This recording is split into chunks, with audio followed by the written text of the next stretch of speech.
The weather held off in Murrurundi this morning as the 6 runners and several hundred locals turned out for the start of this year's marathon. The Shire President, John Musgrave, read a brief message from Prime Minister Bob Hawke, wishing the runners well. I commend all associated with Telethon 87 and wish you success in your efforts to ensure a better future for the Hunters Region's young people. Signed, then it was over to Wendy Strello, who plays Judy Loveday in the TV serial A Country Practice, to send the runners on their way. Okay, are you ready? Set. Oh God, I hope this goes off. Go! Leading the way on the 40-kilometre jog to Scone was 17-year-old schoolgoer Vicky Hawkins. The Murrurundi team also included the local Anglican minister, Reverend John Freeman, who may have had a hand in the pleasant jogging weather. The team arrived in Scone right on schedule at midday, official duties were performed, and then the baton containing the Prime Minister's message was passed on to the Scone team. They received rousing support at the local school and arrived in Merriwa a short time ago at the end of a tiring first day's run. The run from the Upper Hunter will resume tomorrow morning, and as well another group of runners will start their journey to Newcastle from Foster on the mid-north coast.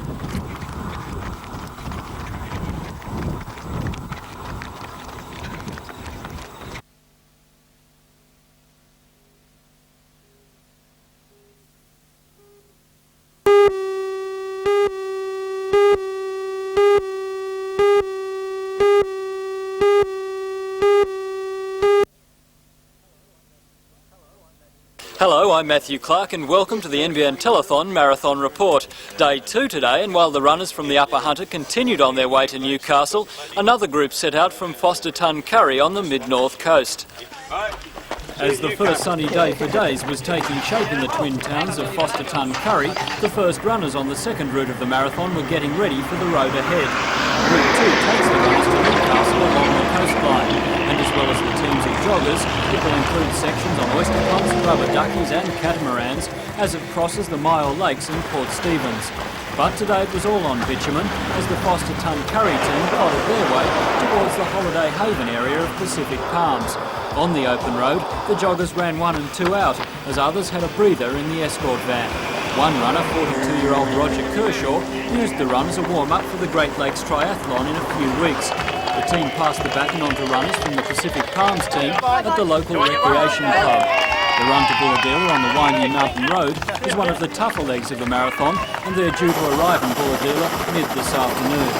The Upper Hunter teams continued on their way also today, with the run starting in Merriwa this morning and finishing in Muswellbrook late this afternoon.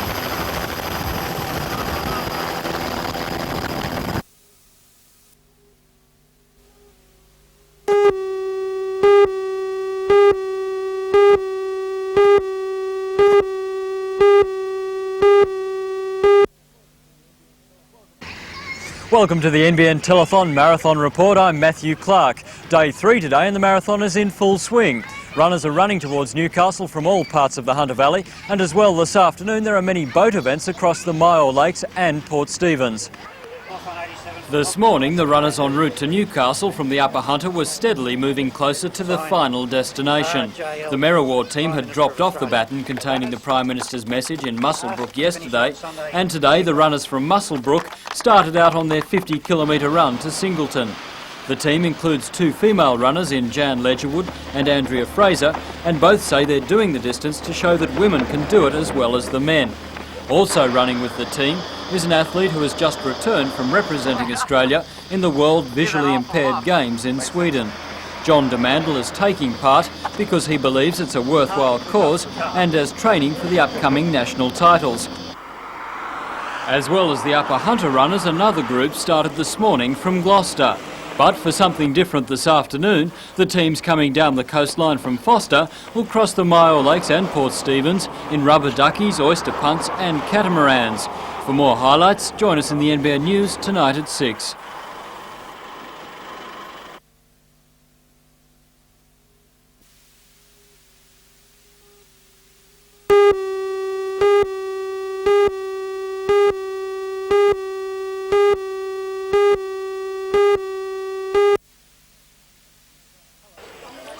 Hello, I'm Matthew Clark. Welcome to the NBN Telethon Marathon Report on this, the fourth and final day. Runners set out on all four routes to Newcastle again this morning on their way to the grand finale at the Newcastle City Hall this afternoon. In Dungog this morning, runners on the route from Gloucester to Newcastle were gearing up to do their bit for the marathon. Shire President Doug Sheldon sent the Dungog runners on their way on a run through some of the region's prime dairy and timber country. The team included 4 female runners, with schoolgirl Sharon Scholes rated as one of the best cross-country runners in the state. The team ran through Paterson to Maitland, where the baton containing the Prime Minister's message was passed on for the run to Newcastle this afternoon. Also this morning, the Nelson Bay team set out as the run down the coast moved closer to the final destination of Newcastle. That team will pass on their baton to runners in Madawi at the RAAF and then finally to an 82-year-old surf ski rider at Stockton for the paddle across the harbour. It's the grand finale at the Newcastle City Hall at 5:30 this afternoon, and organisers are hoping for a big turnout to welcome the runners at the end of the 1,000-kilometre marathon.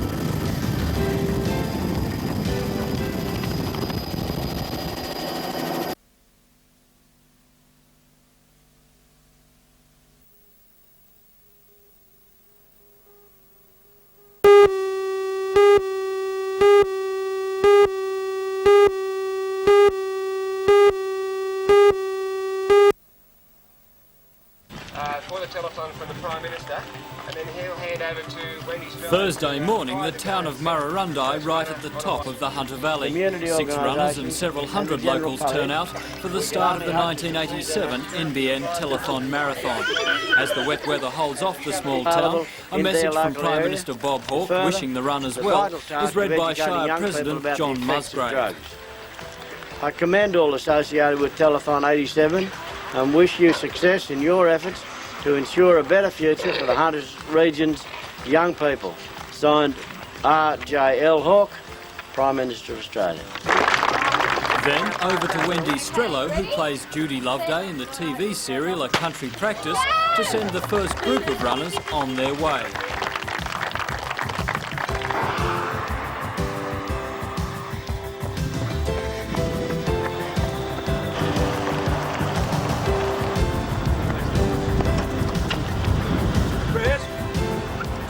Route 1 from the Upper Hunter was the longest haul of the marathon. 6 teams of runners covering more than 340 kilometres over the 4 days. It took the runners and Telethon's message about the menace of drugs in our society from one end of the Hunter Valley to the other, through the heartland of the Hunter, the mining and agricultural centres, to the port of Newcastle. All along the way, as in the town of Scone, it was a community event that received great support in the streets. Easy too, I reckon. The marathon was the perfect realisation of the organisers' intentions of linking towns throughout the region for one event and one cause. The message was not only being spread down the Hunter Valley but also down the coast from the twin towns of Foster-Tun-Curry. The runners on Route 2 started on Friday morning from the popular tourist resort and would pass through most of the tourist centres on the coast down to Newcastle in their 3 days. That route included one of the toughest legs of the event, from Pacific Palms to Bulahdelah on the winding mountain road.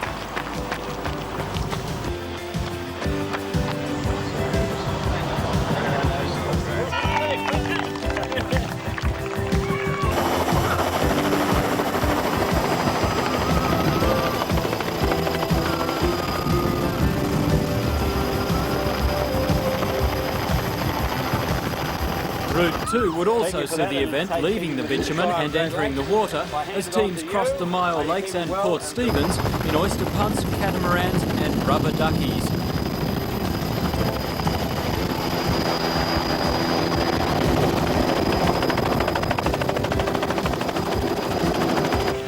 As they were enjoying the water, the runners on the Upper Hunter route were probably dreaming of it as the heat hit on day 3. The route continued from Muswellbrook and passed through Singleton before reaching Cessnock.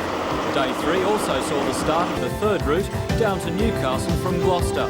By the 4th and final day, they were setting out from Dungog on a run that would take them through some of the prime dairy, grazing and timber country in the region.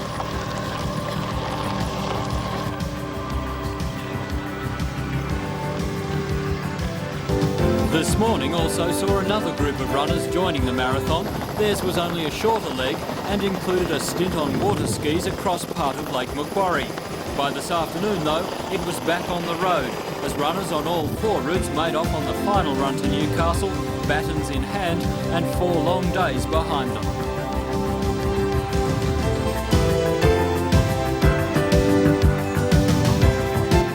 The runners reached their final destination late this afternoon.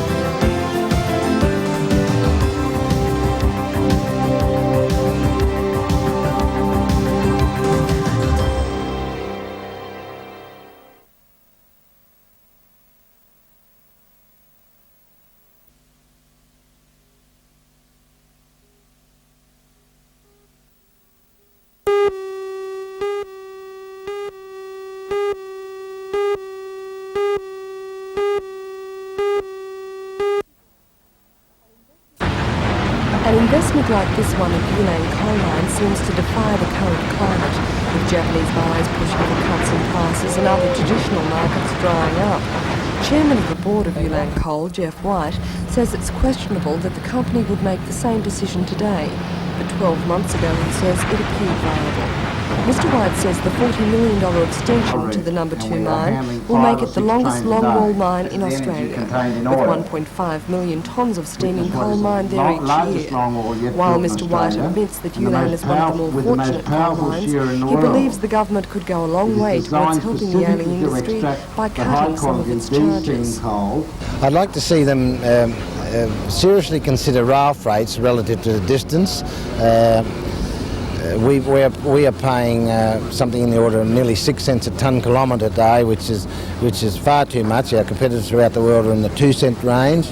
Obviously the freight we are paying is heavily subsidising urban transport and other facilities in the government. But there is hope in sight. Premier Unsworth says there's going to be a review of the royalties, freight and port charges, and he's promised to support the ailing coal industry. Nevertheless, Mr Unsworth says the freight charges are necessary to pay for improvements to the railways. The freight charges have been established to provide a return on the government's investment. But this year we've frozen the charges. We recognise that the coal industry is facing difficulty, and we're in effect, as a government, supporting the industry through that procedure.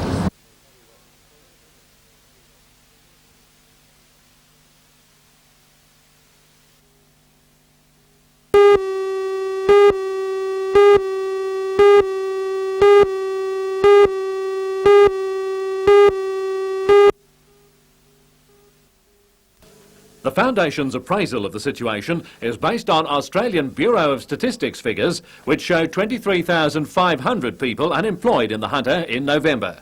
Translated to a percentage, this is 9.9% and compares with 9% in August and 9.1% for November 1985. According to Research Officer with the Foundation, Peter O'Connell, youth unemployment of 20.1% remains a major concern. We are seeing that end-of-year rise that typically occurs with the entry of school leavers into the workforce at the end of each year. Right. Is it a worrying rise? It's worrying, yes, but not unexpected. The main thing is that we will probably anticipate that there will be a further increase in the December period, and then there will be a recovery in the January period. How do we compare with other comparable regions such as the Illawarra? We are performing marginally better than them at the moment. They are currently running at something like 10.3% at the moment, so we are marginally lower than the Illawarra region. Not that long ago, a few years back, we were twice the national average, but things aren't that bad now. No, we are improving as far as that goes. If you look at the long-term trends in the region, there has been a gradual decline from the days in mid-1983 when things were quite critical in the area, so that the regional unemployment rate is converging towards the national and the state level.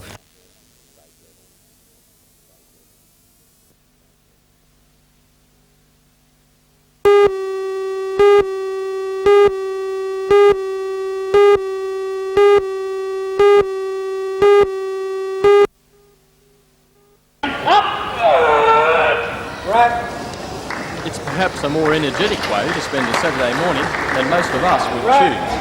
The 18 competitors from 16 to 71, however, were doing what they did best and breaking national and state records in the process. In the squat alone, 3 national records fell. John Mahaka in the 125 kilo weight class took the record to 290 kilograms. Sue Lanton in the 52 kilo class lifted 130, and one of the youngest competitors, Pina DeLuca, added 5 kilos to the national record for her class by lifting 80 kilograms. Pina has been lifting seriously under the watchful eye of Coach Ron Williams for only 7 months, and she's not looking back. I wanted to get the national record and I got it. That's what I was aiming for. Where will you go from here? Hopefully the national titles in 7 weeks' time in Brisbane. What about the Olympics one day? Have to see about that then. I'll wait and see. No use jumping ahead. Powerlifting differs from weightlifting in that none of the lifts actually go above the head. The sport is relatively new to the Valley, but proving popular. So if you think this sort of thing could be your cup of tea, there's plenty of room for newcomers.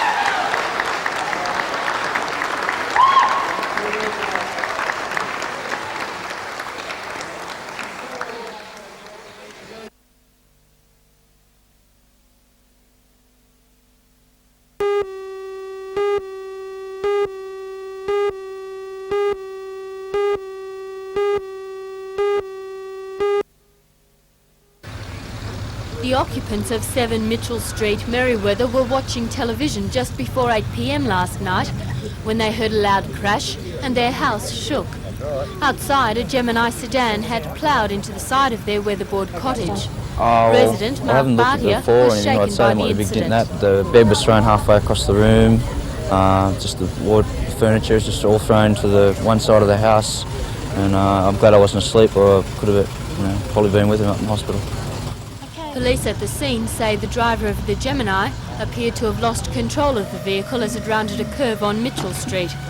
It ran up the gutter, miraculously winding between a telegraph pole, a driveway and 2 fences before coming to rest against the house. The driver and her 2 passengers were taken to the Royal Newcastle Hospital, where they're now in a stable condition.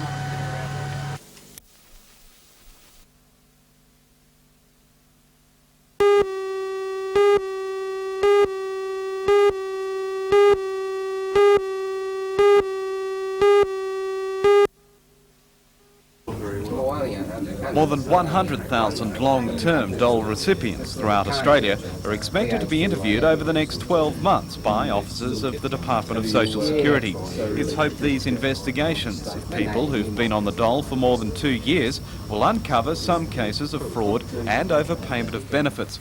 Assistant Area Manager of the Department of Social Security in the Hunter, Terry Kelly, says at least 10,000 people in the region are expected to be interviewed. Each person will be who've been on unemployment benefit over 2 years will be receive a notification to attend the regional office for an interview. They will be at that interview. They will be their present circumstances will be confirmed, whether they're receiving their correct entitlement to unemployment benefit, and at the same time they'll be advised of all training courses available through the CES, and all ensure that they are aware of their allowances. But the crackdown also represents extra burdens on the department. Only 10 additional staff have been allocated to help with the scheme in New South Wales, with at least one of those expected to be assigned to the Hunter region. And with the time needed to conduct the interviews, the scheme could mean a considerable drain on the department's resources. When do you expect to get underway in the Hunter? Well, it's supposed to get underway this week, but because of the shortage of resources, there could be a delay getting underway. Each regional office is trying to implement it to their best of their ability. But as I say, there are a drain on the resources which could cause a delay in it being implemented.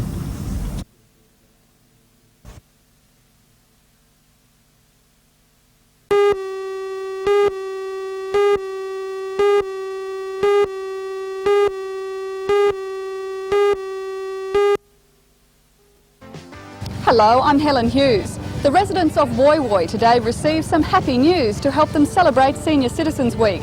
After months of delay, the state government has given the green light to a new Woy Woy nursing home. Join Ray Deneen and Anna Manzoni for all the news tonight at 6.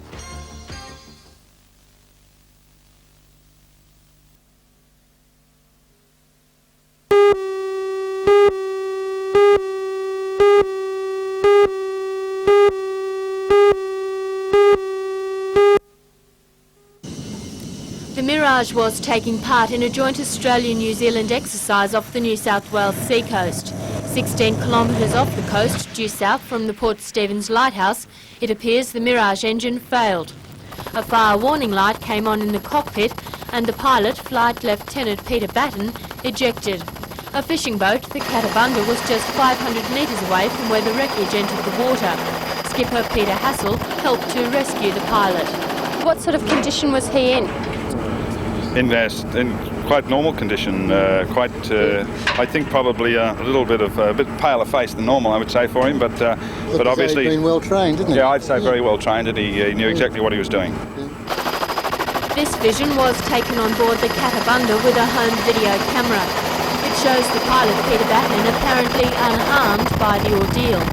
After a 20-minute wait, he was taken on board a helicopter from the National Safety Council. He then spent the night in the sick room at the Williamtown Air Base. Last night, police launched Sea Eagle towed to shore a removable fuel tank retrieved from the crash site. A search at sea will continue today for more wreckage, and the RAAF will begin an inquiry into the cause of the crash.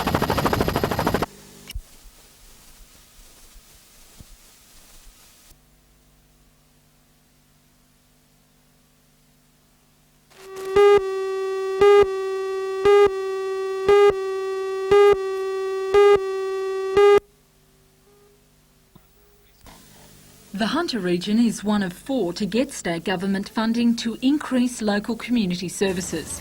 37 projects in 12 local government areas have been funded through the Hunter Area Assistance Scheme to help maintain and improve existing services and to introduce new ones.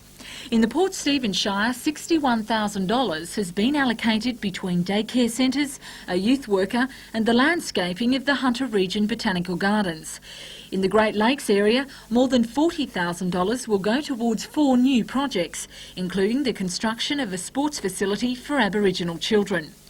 Lake Macquarie has scored $127,000, part of which will go towards improvements on the local Police Citizens Youth Club, as well as a full-time worker to be employed at the East Lakes Women and Children's Refuge Centre.